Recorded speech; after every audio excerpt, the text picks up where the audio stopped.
to PrepperNow. We're not going to be super loud tonight. We're going to be nice and calm and chill. The ambiance will be of a more reverberated kind of way. And we are going to talk about some culture stuff, and then we'll go into the beginning of WW3 kind of thing because, well, basically that kind of stuff is happening. So I'm in Canada. Yeah, that's right. Hey, good to see you, my brother. Good to see you. We have made the long trip and we are in Canada. So good to see you, Jeremy, Cosmic Shy, Superfly. Hello. Hello, hello, hello. I am in the Great North. And Bad Bobber, hello. I apologize for being here a little later than usual.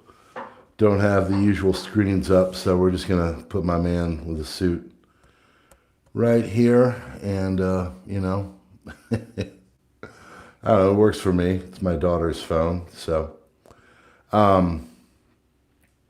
Northeastern Philadelphia. Yeah, tell me where you're all at. Where are you guys from? I am currently in Ottawa, Canada. Yeah, so first time I believe, I'm not quite sure. When I was a little baby child, we were up in Detroit, and I don't know if we went over the bridge into Windsor. I've heard we have, and then that's been refuted, so I don't know if it is actually the truth. So I'm acting as if this is my first time in Canada, and so we're just going to go with that. Houston, the Bronx, hey, that's right. Yeah, so, West Germany, very cool. Southeast Massachusetts, Mercersburg, Pennsylvania, Western Maryland, Mississippi. Yes, we are in Ontario, Canada, in the seat of government here in Ottawa for a couple days. And then we're going to go on over to Montreal. My children said they wanted to go to France. I said, I can't do that. That's thousands of dollars. But we can get into the Earth for now. Very cool. Just exploring every path, my man Jeep. Good to see you, my friend. I haven't seen you in a while. Yeah, we are here for a couple days, and then we're going to go to Montreal. And kids wanted to experience France. And I said, I don't have $3,000 to fly to France nor the time. But we can take a little 4 or 5 day, shoot up north in the family trucksters and go over the border, which we'll start there with our story. We did not know, and this is for my Second Amendment friends here, they don't allow even pepper spray. So wife carries it in her car, and I've actually got some in my car too that's back home. But she carries it in her car because when we lived much closer to D.C., we were very worried about the St. Floyd riots, right? Or celebrations that were mostly peaceful. And so I got her something for her car, just something just in case. Former New Yorkers here, so, so it's been in her car for a long time. It's in a little console in the middle. If someone messes with her, she basically can pull that out and, pepper anyone that tries to stop her or do terrible things. It's a protective thing. I think people have a right to protect themselves. And she, stopped. We get stopped at the border, which, of course, I erroneously called him a Mountie. I'm like, hey, guys, this is a Mountie. And he's like, nope, I'm Border Services. Do you know what that's all about? And I said, oh, sorry about that, sir. But really nice, very nice. He said, yeah, you got anything in the car? Any edibles or pew-pews and yada, yada, bringing any drogas across the border? I said, nope. He said, what about pepper spray? And my wife said, oh, I do have some of that. And of course, I'm like in the back of my head, I'm like, does it matter? Like, just Like, why do you just, keep quiet? Less is more, right? She's honest. She said, yeah, I do. We've got pepper spray. And, the guy was totally nice. He said, well, did you know that that is not actually legal in Canada? You can't have pepper spray to protect yourself. And so we went in and talked to the other nice border folks and turned it in. And they said, what do you want us to do? I said, you can do whatever. They said, well, we'll just take it and destroy it. And I said, okay. It's like a $5 little thing. And yeah, well, that's funny that you say that, Watchman. They allow bear spray. So pepper spray bad, bear spray good. Because he said, oh, it's too bad it's not bear spray because that's allowed. So think about that. Think about that for just one moment. That is the modern mentality and hypocrisy of progressive. It's very kind of backwards. You can spot a lot of holes in it. And so from there, wife and I are talking about it. What do you think about this? I said, well, this is kind of, I said, it's a beautiful country. People are super nice, but they have a lot of laws here that we probably would not be okay with. I personally think that, people should be able to have a weapon to protect themselves. Now, I don't think I should be able to just go rolling over the border willy-nilly with it, So that evolved into other things. I said, well, this is the problem. I said, they come out with these things that are sound good on paper. But when you kind of peel back the onion and you look at the policy itself, there are unintended consequences. There are things that are just kind of hypocritical, right? I find it slightly hypocritical. And this isn't a slam on Canada. This is a whole, legislative thing. And America does it too. I'm sure every country on the planet that legislates does it. They're trying to keep people safe, but in the process, they're keeping people not safe. My wife should have the ability to have pepper spray. So if someone came over, and she said, if someone came up, I would just run them over. I said, well, what if they attacked you from your window? At least you would be able to grab it from the console, spray it into their face, and then move and drive away. So from there, we went on and we talked about a story that happened last week. It came out, it was amidst all of the other stories. This is the week of the attempt on Orange Man Bad. This is the week of Joe dropping out. This is all of the stuff. So, basically this kid in California, a first grader, 7 years old, is in school, and this is during the whole push for BLM and all that. And the district is Capistrano. You can find this out there if you want to go find it. And basically, the little girl, they did an art project, and the little girl, I believe it's a girl, 7, goes and does this little picture in her cute little 7-year-old way and says, Black Lives Matter. And, it's got like the picture of the hands and the little communist fists that they do that they think they're sneaky and put on everything.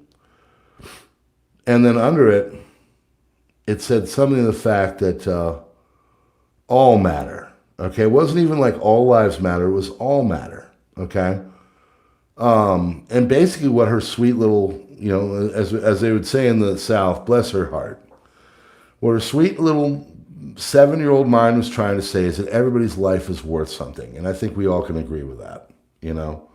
There's definitely some wasted spaces out there, but everybody deserves, mercy and all the wonderful things. If you're truly a Christian, you think that, people have the ability to, give their life to Christ and become a person that is saved. And, life has matter. No matter how far down any kind of a rabbit hole you go to, you get the point. School district comes in and says, you can't say that. This little girl says, I think everybody's life matters. School district takes her aside and says, nope, this is bad. What you've done here is a nasty, bad thing that's going to punish you. And they take her and they starve her of recess for 2 weeks, which at an elementary level, I mean, recess is freedom. So to stop her from going to recess for 2 weeks is a jail sentence. Other things happen. They contact the parents. The parents, of course, are WTF on all this. And they decide to go after the school, rightfully so, and they should. And the thing goes up to the court, and the latest is that the district court agreed with the school, okay? So I have a little bit of an idea of the way schools think with all this. And effectively, what the legal term is called in loco parentis. And this comes from, I believe, Tinker versus New Jersey and Des Moines versus, oh God, I forget the name. Someone will put it in there. But these are local, schools, and it's about the rights of students in the school, okay? And basically, in loco parentis means that the school can act as the parent and keep the environment safe, whatever that may be, all right? And this kid was just trying to say that everybody's life has matter, or is worth something, and I think we all agree. So it's gone up, and the district agreed with I believe it's a Pacific Legal Fund or something like that that's fighting on behalf of the school district. And Pacific Legal Fund probably did some kind of a thing of keeping the school environment safe and in loco parentis, and probably cited the legal cases and all that. But the lawyer who was representing the little girl said, kids have a right to freedom of speech, and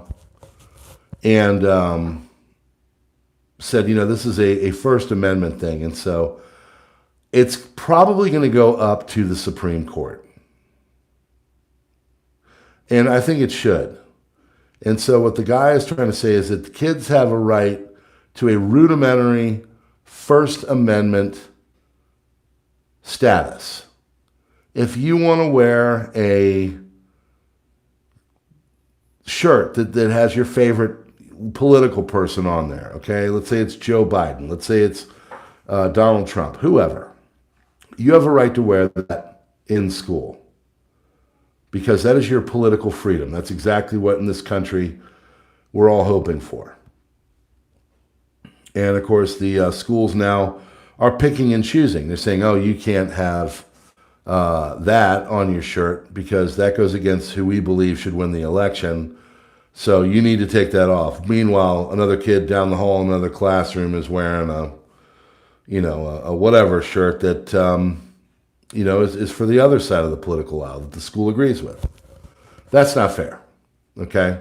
It's not fair. And so I think this one kind of goes with the same thing. It's not fair that the child had her freedom of speech taken, but it's not fair for the school to punish her for saying, something to the effect that everybody's life has matter. And I was kind of arguing on the leftist side, which, I know kind of where the school is coming from. And my wife she was kind of mad about it. She's like, if it was my kid, I'd sue the crap out of him too. And I said, well, absolutely we would. We wouldn't let him get away with that because it sets a bad precedent. It shows a little 7-year-old that even when you're trying to do, cute little things like saying people's lives have matter, bless her heart, sometimes the school disagrees, And I was saying, what the BLM thing is saying is that basically in law enforcement there is more poor treatment of people of color. That's the argument. I'm not saying I agree. I'm not saying I disagree. That's the argument. And then to say, that everybody has worth, well, you're kind of glossing over the fact that a certain faction of people, they're getting treated poorly, so they're not treated as worthy, that kind of thing, right? Even though, again, I'm just laying out the case. I'm not saying yes, I'm not saying no. I'm just saying that's where all this comes from. So that is what our argument was when we went over the bridge into Canada. So, but I want to talk about kind of here. This is the 15 minute. I'm not going to go real long tonight. I think we're getting ready to see Hezbollah get attacked by Israel. Okay. Demons are showing themselves. I completely agree. Texas. I mean that. By the way, if you're just getting here, new here, whatever, and you've never subscribed before, please consider. This is where the smart kids come. I'm all about prepper channels, and I love them, and they do great work. But we have some highfalutin kind of conversations here. So if you like that kind of stuff, if you want to examine things from a non-hyperbolic way and kind of take a step back and very calmly parse through the information to come to a wise decision on whatever that may be, which, of course, always the wise move is to prep and to get your family ready for nasty times that are coming, and I do believe that is happening. Please hit that like button and all that. And to everybody else, I really appreciate you. And I really appreciate my mods for being here, and, of course, my members like Lisa and William Pence and more. $2 a month. Less than a coffee. We got a Tim Hortons right down the road. We're going to go down tomorrow for a little Canadian coffee. You know what I mean? So anyway, I think the Hezbollah thing is going to happen, and I think that's kind of why the PM from that certain country with the blue and white flag and the star came over, and they came and he basically came with his entourage, and he's no stranger to it. He's spoken many times to our Congress, because he's been in office for a long time. I personally like our system. I don't like the parliamentarian system.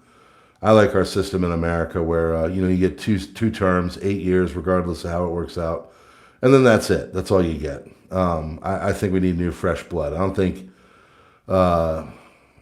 Bibi or Justin or anyone should just go on endlessly, really. So I digress. Hezbollah, there's a lot of signs showing that Israel is going to go after Hezbollah. They, of course, have been going after Khan Yunis and trying to clear that out.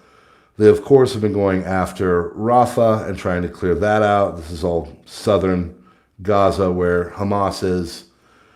And I'm pretty darn sure that one of the main reasons why they came over for this speech was not just to sit there and,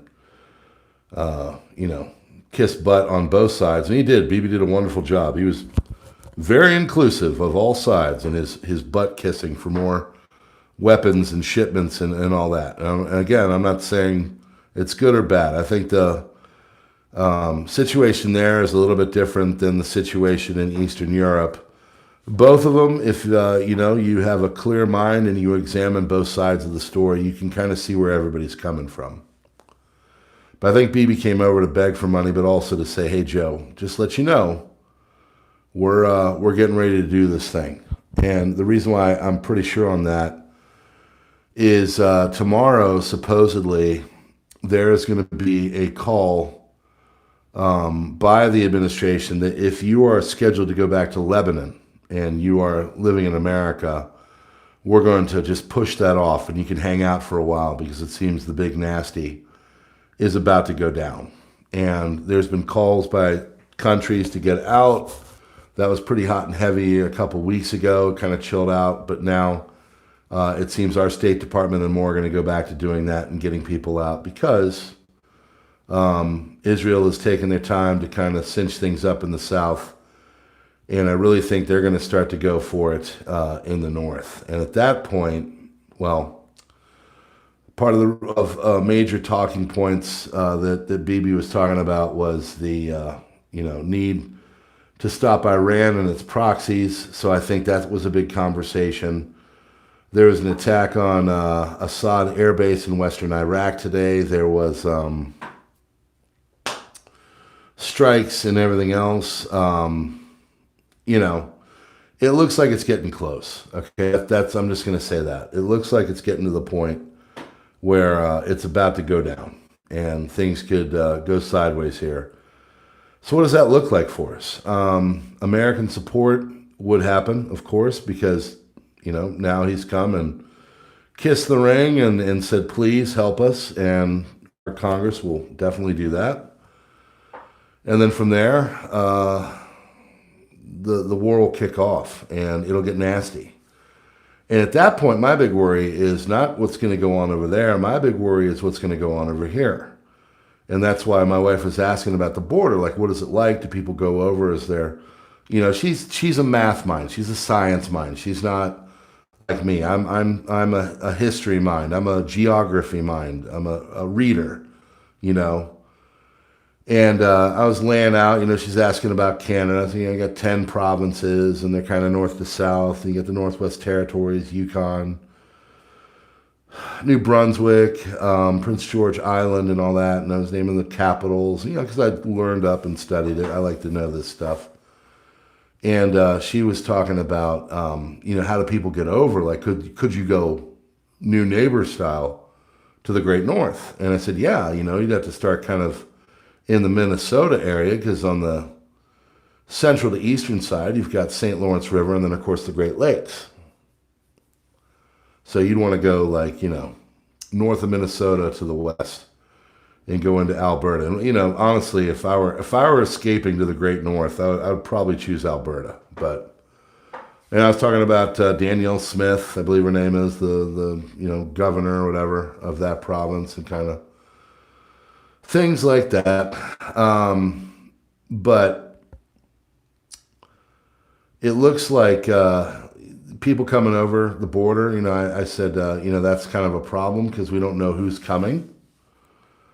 These people could have very nefarious things. I know that there's been literally at least tens of thousands, if not hundreds of thousands, of people from the Middle East and from, you know, countries that do not like us. And they have manipulated this whole thing, you know, to their potential benefit. And, you know, that's the problem with everything. You know, do you want the poor little maid to come up and get a better life for their kids? Sure. You know, we all want our you know, humanity and all that. But at the same time, countries should have functional systems for that. There should be checks and everything else. I was explaining to her about Bukele because, you know, we like to travel. And so we can't do the big grand travel this year, so we're coming up here. And so she said, well, where else do you want to go? And we started to go through it, and we had some awesome stuff. We've been to Ireland, we've been to Thailand and Cambodia and Japan, and we've been to Belize, and we've been to, well, now Canada. Went to Iceland last year, and we like to travel. And so we were talking about that, and I said, I'd really like to see... I'm really into Argentina, and I'm really into Tierra del Fuego, and she wants to see Antarctica. Her goal in life is to go to all the different continents, and she's been to basically all of them with the exception of South America and Antarctica. And so we started talking about Javier Milei, and we started talking about, you know, libertarian policies and how he's really, you know, starting to just get the first whispers of turning the country around after many different decades of very poor leftist policies that have ruined the country financially, you know, to the point where they've got these exorbitant loans from the IMF and everything else. And this guy comes in and says, look, we're going to strip all these crappy ministries and all this BS in the government and really go bare bones and just kind of fix things. And he said, you know, it's been good in that way. A lot of the government workers have been really unhappy with stuff because, you know, they're losing their jobs because he's strip mining it. But at the same time, the average Argentinian is not sitting facing 100% inflation over the month, you know. So there are a lot of things. I said, I like it because he truly is less government, and he's more of a libertarian kind of mindset, which I you know, espouse and have.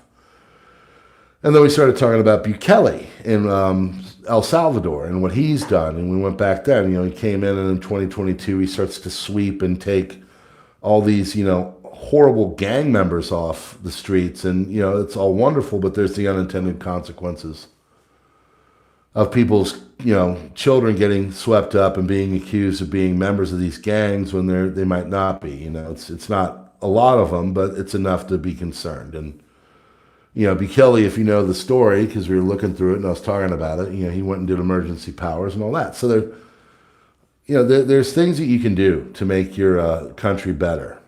So it's kind of positive in that way. When I read that and I hear about it, there's some things that B. Kelly has done that I don't agree with, I'll be honest with you. But at the same time, you cannot deny the effects.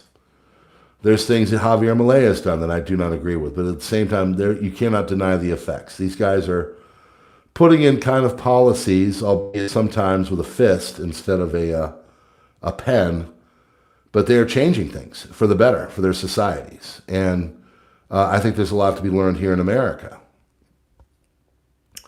So back to the whole world going to a war for number 3, right? I think we are getting to an inflection point with all of that. The hit in Romania, in eastern portion of Ukraine, the Danube Delta on the north side, you've got Odessa on the south side, you've got Izmail, Romania, and there was a drone that was supposedly tried to be taken out, and it went 11, I heard 50 kilometers, I heard 11 kilometers into Romania. And there are people that were all really mad about that. And then there was this big strike on Western instructors. It happened in Kharkiv. And so there's a lot of people that are worried that that's going to get going again, or at least kick up and possibly trigger Article 5 and get NATO in. And then, of course, the Eastern or Middle East thing is going on, and all these, Israel is surrounded, let's be honest. To the north, you got Hezbollah. To the east, you've got Western Iraq and Syria and the freedom fighters there. And then to the south, you've got Gaza. And then, they got the west, you've got the Med and the strike that happened last week from Yemen. Don't exclude them. That fight's coming. That port was hit again. British. That's what I love. Last night, Joe goes, hey, we're not in any wars. In the meantime, we're striking Hodeida and we're striking Yemen, so it is what it is. But yeah, the Mediterranean is not safe. They're flying the Jaffa drone. Jaffa is actually the original name of Tel Aviv, I believe, in Arabic. And they were flying that over the Med into hit buildings and such, very close to the consulate of America, USA. So it's coming. It's coming, folks. Anybody who thinks that it's not is, well, I think you need to come to Jesus on that whole thing. I think you need to understand that we're in a precarious state. And if Hezbollah goes on against Israel, it is not going to look like Gaza, because Hezbollah is about 10 times stronger. They have a lot more resources. They are effectively a nation-state style military, and they're going to give Israel one hell of a time. They really will. The other problem is, of course, is that the other actors in the area are worried about Egypt, but freedom fighters have supposedly been streaming towards the area from Afghanistan, Pakistan, Syria, Iraq, and it's going to go to a much more larger conflict. It's not going to be urban warfare and turning a small city center into rubble. Not that that's good. That's effectively what they have done to Gaza. This would look like a full-on war. And anybody thinking that Israel's going to go in there and mop up in about 2 weeks is not understanding just how tough that Hezbollah is. And the other problem is, of course, is that basically the Iranians are going to come to the aid as well. I think they're getting ready. New leader. So he's been picked. Of course, after Raisi was down in the chopper a couple months ago, whatever the heck it was. Does it feel like time is going quicker now, guys? Can I be honest? I don't know if it's because I passed the 50 mark. I feel like time is going quicker now. I really do. I feel like days and all that, it's just going and flying by now. I don't know what the change is, but I don't know if it's me just sensing my mortality and my age and everything else. And, it's kicked me in the butt health-wise. So mad, too. I somehow gained 1.5 pounds over the last 3 days. I got into a number. I'd broken through this one number. I wanted to go on vacation, free and clear, thinking, hey, I can have a little extra, have a croissant up in Montreal, and somehow gained a little bit of weight back. Not much, just 1.5 pounds, but losing weight when you're trying to do it my way is a game of inches. So I think it was God. I told my wife that. She's like, wow, normally you get really mad, and I said, nah, I think this is God's way of saying, you know what, you're going on vacation, keep it in check, bud. Be cognizant of it. Keep your calories down, walk, see a bunch of stuff, eat at the right times. Don't just eat aimlessly, and lose weight, which I generally do lose weight or at least maintain when I go on vacation because I'm so active. But, I think God was looking out for me, saying, if I put you down even further, even though I literally worked out for like 2 hours and sweat through and like had a small meal for dinner, frustrated. But anyway, why am I doing that? Because, folks, we need to get into shape. We need to get into readiness, preparedness for what's going on all around us. There are nasty, nasty things that are starting to unfold all around us, and we need to be prepared, okay?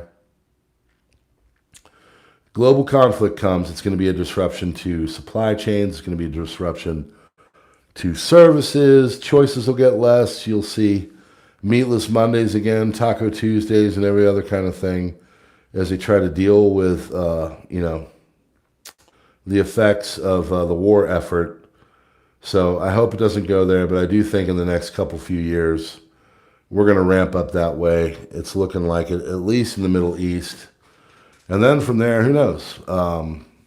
Does China go after Taiwan? I don't know. Does Venezuela go after Essequibo? I don't know. Does major conflict erupt in the Sahel with Burkina Faso, Mali, Niger, and already the craziness going on in Sudan, and then adding other countries in the area into it? I don't know. So keep prepping, So here are my list of countries I'd like to see that I've never seen before. Argentina, Tierra del Fuego, Ushuaia, or even Chile, Punta Arenas. I would love to see that city. I would like to see Panama. I'd like to see Panama City. I'd like to see the Panama Canal.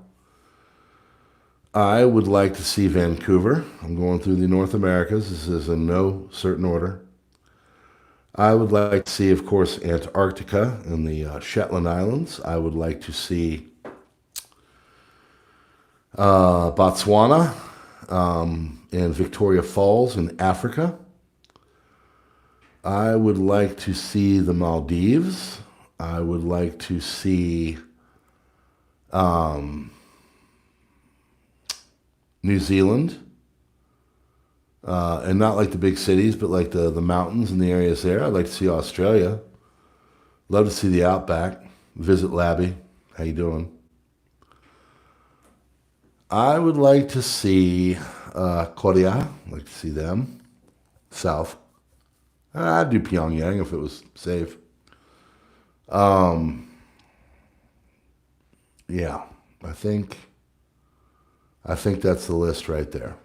So I would like to see the world, folks. I want to see everything. I want to see as much as I can. And it does feel like time is going quicker and quicker. So we're going to keep it in the day. We're going to keep it in the moment.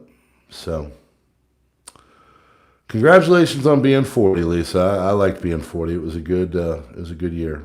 50's been pretty awesome too. So, but yeah, here in America, the plan for us, for my wife and I, when we retire, is to we don't know if we'd rent it out or just sell the house. I think I'd like to do a year trial, but we would like to get into an RV of some sort and travel around the entire country and just take an entire year across this great, beautiful country of ours in America and see as much as possible and meet as many people as possible and just travel around America in a van, a RV or whatever. And then after a year, if we really liked it, we'd keep going, or we would, just get back into our house and go from there. So I want to see the world. I do. I want to see the world. I want to see as much as possible. So all this conflict all over the place is aggravating because I know it's disruptive. We were talking about, she asked about crossing the border when Rona was going on, like did it ever shut down and all that. I don't know the definitive answer. I'm pretty sure it shut down for a little bit when things were going crazy.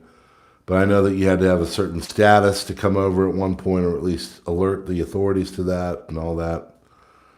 I don't want to live in that kind of a world where, there's gatekeepers at every turn. I want to travel freely. My wife came to Canada when she was younger. They went to the Niagara thing. And she's like, yeah, we just drove right in. We didn't need any passports or anything like that. That's the kind of world I want to live in. So, but that's pretty much it. So tell me where you all are at right now. I think people did that. I know I saw Houston. I saw Germany. Let's see. Where are you guys at right now? Tell me where you're at. I am in Ottawa, Canada. And I got up here when it was dark, so I can't tell you if it's pretty or not, but it seems nice. I can tell you the guy at the hotel was super nice. He gave us a nice large room. So, all right, Colorado. Where else? You got New Hampshire. I'll be going through there here pretty soon. Knoxville, cool. Tennessee. Oregon, small town. Northeast Florida. Phoenix. They're coming in. Maine. I can't wait to see Maine. It'll be my first time here in a couple days. Wyoming, Riverside, Northern Iowa, Victorville, California. Houston, Texas. Awesome.